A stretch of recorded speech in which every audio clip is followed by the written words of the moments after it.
chokwadi chokuti ndinoda kuti Matthew andibhadhare mombe 3 pashure pokumbata kungarara nomudzimai wangu vari amai vake nombudzi 2 dzongabhadhara sabhuku musha matakagara asa zvaitika zvinonyadzisa. Sanangurai kuti makamubata sei nokuti makangoti ndakamubata tinoda nhoroondo ndakanga ndakadai zvakadai svika ndakazomubata zvakadai tozoti munhu akabata zvine makangoti seklemu maverengerwo ayangoitwa mabatiro andakamuita ini ndine madzimai vaviri. Saka madzimai angu vadiki ndakavati ndakwenda kurara kuri kwasisi vacho kuwandairara, asi ndanga ndisiri suppose kwenda kurara ikoko. Pane zvanga ndaona mafambiro aiitika pamadzimai angu nemwana iyeyo, saka vakafungidzira kuti ndaenda kurara kwasisi ina ndangoenda kwamukoma. Ndobva ndadzoka ndokuona madzimai eshuwa mumba havamo. Ko vaenda kupi ndatsvaga ndashaya. Ndipo pandakati ega ndinzike nekakomo aka sezvinhu zvandaifungidzira nomaonero andaita. Shuwa ndakabva ndaona madzimai ari kuuya, ndobva ndavahwanda, ndobva vadarikira, ndobva vapinda mumba mavo. Vanga asina kuwaridza, ndobva vashamisika nazvo mumba mawaridziro, ndobva vagara. Ndobva ndasvika ndokubvunza madzimai angu mune zvakanaka. Madzimai angu achimboramba ndakati ko manga maenda kuzvananda kusango. Ndati ko kusango wacho manga makuitawo nomusana negotsi rakazara zviname uswa dhaga. Ndobva vambotsika paya. Ndobva ndati wakamunomu atiswata zvimbabvu toda kutaurira munosi chokwadi. Kurovana kuna zvakunobatsira asi kutaurana chokwadi chini chakanaka. Ndipo pavakazitaura kuti aiwa shuwa ndandino mwana wenyu Matthew Ruzizo. Ndokuzoenda kuna namukoma ndokutaura nyaya iye ndokuungana. Ndobva tataura tiri kwasabhuku nokupikisawo vakabvuma. Baba vacho nokuda nokupenga vachivava chimungunyipira mwana wangu chichi vakachidziwa nasabhuku vakauya vakaoneswa nasabhuku. Ndobva tadzokera kumba, ndobva vazosumuka kumba kwavo nomwana wavo. Ndobva vauya vachiti aiwa tateta zvinowanika shwa munin'ina mwana akakutadzira mombe iyi yokubatsira huku yokuti ndizvaita mwana. Saka sezvinewendana ngotoso munhu zvangu baba vacho vanhu vandochengeta inini zvakare mukoma wake ndindotomuchengeta.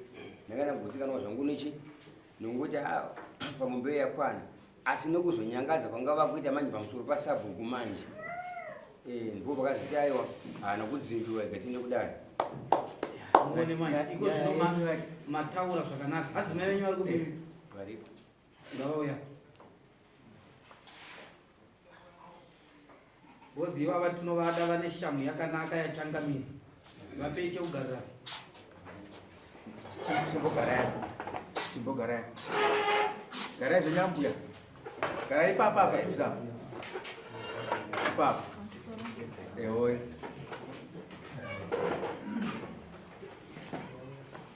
Ambuya. Pachunguwa chino manhego rokota muye mugara apa. Chinangwa ndichokutira kubvunza mashoko atawana varume varume mazuva atara mavanzwa mukupindisa iri ari kuwirira navo makabatwa shuwa. Right, chanda ndichida kumbobvunza zvishoma kuna ambuya. Imi mama imimi chakakupai kuti mudanane nemwana chi?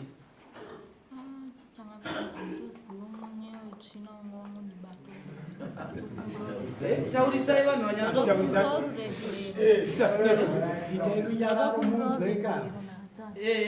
Nyaya tiri kunzwa kuti muri kukumbira ruregerero.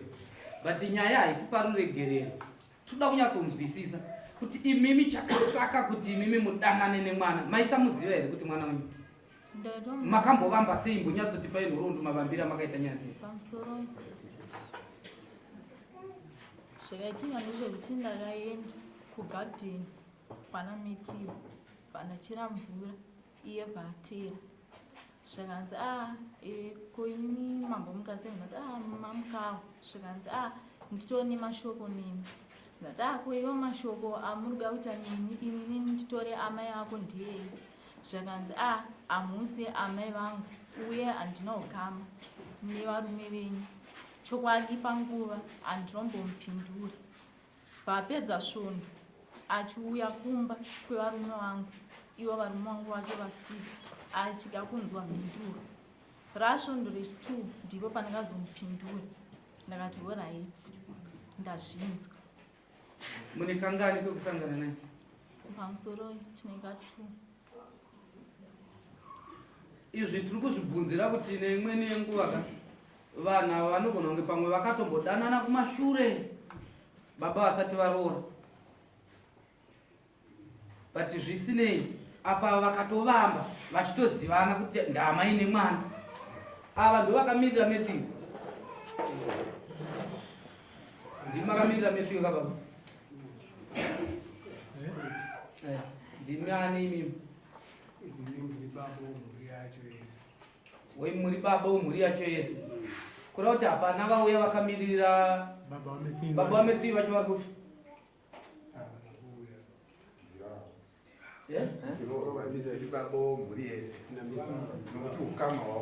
zvapakaita ava vanogona kuva baba vaMatthew. Matthew aina baba vake vasina kuuya, ndopatachida kumuti panyatsojeka kuti imimi tipeika nyatsotipai zvizere yachimbomirai. Uyu ndiye mukoma mukuru anosiira baba waMatthew kuchizouya uyu vatesana vakadai. Saka baba waMatthew wacho watya kuuya kuno zvakare. Vakakana kuti toenda kuzvipedza kukanya mfuwa Alright, tiri ipapo. Ndandoda kuziva kuti imimi baba mauya muri kuseri imimi. Donzvo renyu rekuuya makamiririra papi panyaya iyi? Donzvo rangu rokuti ndiuye kumurika kumusoro. Nyaya ndinoshina zvekuti imwe nguva nyaya ishanetsa kuno yakuita nhoroondo dzokuda kuramba. Nyaya ikaika tikaputa tikaitaura isiripo takatara kuti kuzvichaku chokwadi. Maita zvakanaka. Nyaya iyi ikafakata asi senyaya yapinda mudare hatikakuregirei kuchibuda zvenyu tisina kukusakurai, especially nemama ingira kuda kukusiyai takusakurirai sora riripo musare mukachena. Aiko kushaya kuguta here kuna rume kuvhurira mwana chichika mambopinda kuti mumweya uchina uka kupinda here. Zvinhu izvo zvakaipa zvenyu mufungi, munopesanisa vanhu pamukagara. Mazinzwa hamusi kuguta here kuna rume haasi kupai zvinokugutsa here. Ko chii chika chinokupasai kudai kuti mweya uchina wanga wabva kupi imuchikuta kuna rume?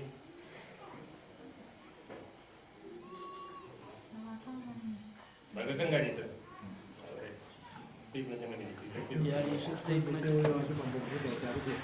Aiwa auya timutsvaganza akatiza kavaka ivo vanhu vanopirwa mazwi acho.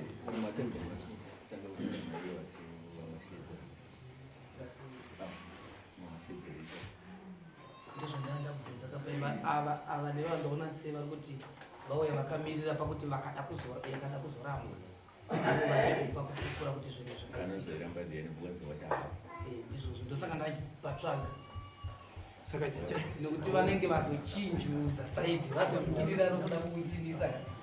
ava vakambunzwika kutaura kwavo ava baba. Alright, regai tichidimbu.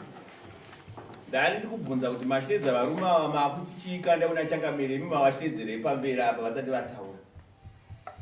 Saka tati hazvinei zvazvo rega tichinzwa tisati taikumbera kuti uchapupu wanga uchitaura kana ichinge zvazonzi yanetsa yakurambwa tozofakaza. Ndike tingonzwa muchidimbu baba kuti nyaya yakamira sei. Takanzwa kuti yakatombotongwa naSabhuku muvillage isati yasvika kuno nekuziva kwenyu. Zvidiki diki zvamunogona kutaura kuti aiwa isusu nyaya yakadai nekuziva kuti yakamira yakadai, ukama huripo wakadai tobva taziva.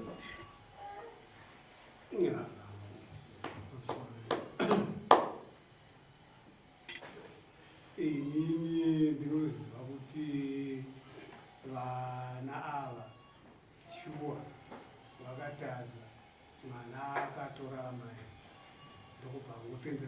nazo iye mwana wacho kuti ndozvandakaita namai ndibvunza wamai akatitendera sokutenda kwavari kuita iko ndo chapopo wadinawo wenini pamusoro penyaya yaMathew. Zita muriani ine ndonzi Epafras. Ichitaurwa naSabhuku Mathew wacho akanga aripo, ichiyananiswa anga aripo achitenda akabvuma. Ndinonzwa kuti pane zvakatobhadharwa kuna baba. Chii chakabhadharwa kuna baba? Pamusoro kuna baba tingati huripo asi kwainge kuri kuteta kwemwana uyu kuti anga achiuya mudare nababa vake naamai ndobva akataura iwo iye pachake ega nemuromo wake kuti akwani ndonyaida kunopinda mudare nei, asi inini zvandiri maite kuti mombe yangu iyi ndayanda kutotetawo nayo kwamuri kuti ndopandina kuti ndomabvisiro yayo ndoeri kutaura zvekubhadhara iyoyo Tuti nenda murambe kuguma kuti zvishuwa musando kuiziva. Ndizvo zvekuti ndizvizvi. yakupenzveredza kuti vaida kupenzveredza kuti ndabhadharire kuba varege kuya Kuba zvapera nyaya haida kuzopera. saka vakabhadharwa mombe wani. Pazviro chakadini chakaitika kuti nyaya iyi zendiwa kakumhanya-mhanya kanga kakaongororwa naSabhuku ndikaka kakazitika kukutizaka zvokuti aSabhuku vaitogara vakatomuchengetedza kuti asatize. Saka paakanzwa kuti Sabhuku vashedzwa kunonga vaya kuno kwaSabhuku ari marimwe zuro usiku wachinobvarwa basi ndibvatize zvane nguva yakareba dii zvaitika zvinhu izvi abati pana adzimai venyu shoni pane sono. Saka ndizvamaimajika zvinhu izvi. pane shoni.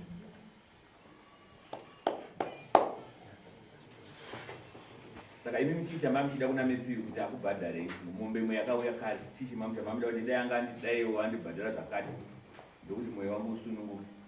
Ini kuti mwoyo wangu usununguke pamombe yakabvisa hwaniyo ngaawedzere imwe mombe nokupa Sabhuku wangu mbudzi 2 zokusvibisa Sabhuku wangu nemari yangu dare yandafambisa nemari yati kutaura hama dzangu kuti tiuye kuno.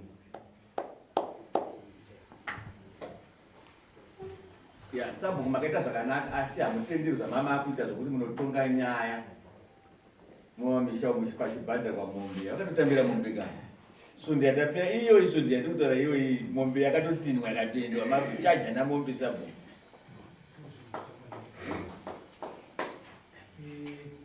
mombe iyo haina kuziviziwa kudai pamunhu akairamba kuti mutongo mutine wese iwe uchiperera pamunda umombe kwete hausi mutemo wamurisabhuku. Saka vakazoreva kuti nyaya iyi zvaii Sabhuku akasimuka achitevera nayo kudei kuno kodzero nayo ndokubva vada kuti atetere kubva kuti irege kuuya kuno nokuti zvida nechimina ichi yaigona kutadza kuuya kuno vachitapedzerana kuno. Saka vakaitaza kuti vanoivhara sei nokuti ine makungu. Right, maita basa Sabhuku. Amai zvandinozoda ndinoda kuti muchazobvisa mbudzi 2 dzinouya kwamama panopera masvondo 4 dzekuti haidi mhosva zvitendero zvamakaita zvemakuna zvokudanana nemwana. Mwana wanzi wakadana naye handiti? Manje ava manje ndoda mbudzi 2 ndozvatakuita zvekuti kudarira mambo kuti haikona kudanana nevarume vanhu asi anoto nemusha wake wanawo Mathew hazvitenderwe izvozvo. Saka ndati ndoda mbudzi 2 ndekuti mangwana musazvipamhidze kuti kudanana nevarume vanhu. Zvikunzwika? Ndoda mbudzi 2 dzamunozotsvaga kuti mangwana hamuzozvipamhidza kuti kudanana nevarume vavanhu. Imi muchapiwa mombe imwe chete yamataura. Ani makapiwa imwe achabhadhara kuti imwe mombe 2, imwe mombe imwe chete achabhadhara. Then imi ndimati makamirira sababa wedzinza remhuri rese tinozoda mombe 2 dzinouya kwamama. Inoenda kumondoro nemakuna-kuna 2 mombe dzinouya kwamama. Munotisvitsira na baba vacho vaMathew ndimai vakamirira sababa. Kudiwa mombe ngani? 2 dzechenuro dzekuzochenura chimina chakaitwa nemhuri nevana Wadiwa mombe mbili dzecheno dzekuzocheno zvikunzikaba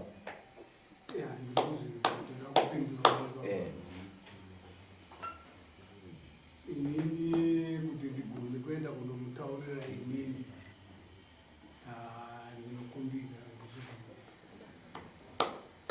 rega tinogona kuremedza sabhuku kani muri kuzvinzwa tatifanira mombe ngani mbiri dzinyapamambo dzekuchenwa dzechenuro nemombe imwe chete yachapa murume uyu yekuti akatora chi mukadzi wemuakadedi mombe imwe chete pasabhuku munozopiwa mbudzi imwe chete kwete mbiri dzaakaitaura murume uyu muchapiwa imwe chete yekuti makagona kuita basa rekuti makabva mangoti nyaya iyi ndaramba ndiri kuti mombe iuye kupi kuno ndobva masumuka nenyaya mabva manyani kwamambo anozofanira kudza mbudzi imwe chete neyakwasabhu zvikunzwika asi motisitsira shoko iroro kuti mombe idzodzo zvatataurwa tiri kuzvida panopera masvondo mangani mairi pano padare ramabodo zvikunzwika ndisinge nditaurere baba pamusoro ndokumbura kwambudza panenge pamusoro ichimina chamakaita kaizva chitotenderwa zvamakaita izvi munofanira kutomanikidzira kuti dziuye dziri mbiri mbudzi idzo zvikunzwika ngadziuye dziri mbiri zvamakaita hazvitenderi ava changamire kutochema kwavari kuita tichiwedzera mashoko pavari mbudzi mbiri idzi dzinochadywa kumukadzi aita chifambi achitorana nemurume wemunhu sango ava vaitofanirwa kutochadywa kana dzinosvika 4 vanotorana nemwana pamusoro pezvo muri kutochema kuti mubvise 1 mukadzi wemunhu akangobatwa chete atorwa nemurume wemuridzi anobvisa mbudzi mbiri kwamambo imimi ndaitotarisira kuti dzenyu pamwe dzaitokwira nekuti imimi makaenda kunotorana nemwana hamuna kutsvaga baba next door vanotaura vega kuti tiri kugadheni kwacho ndakatomudza kuti weuri mwana asi muri kuona manje ani vanhu vachitaura vega kuti ndataya zvigonotidana neweuri uri mwana saka hazvitenderwe izvozvo iyapera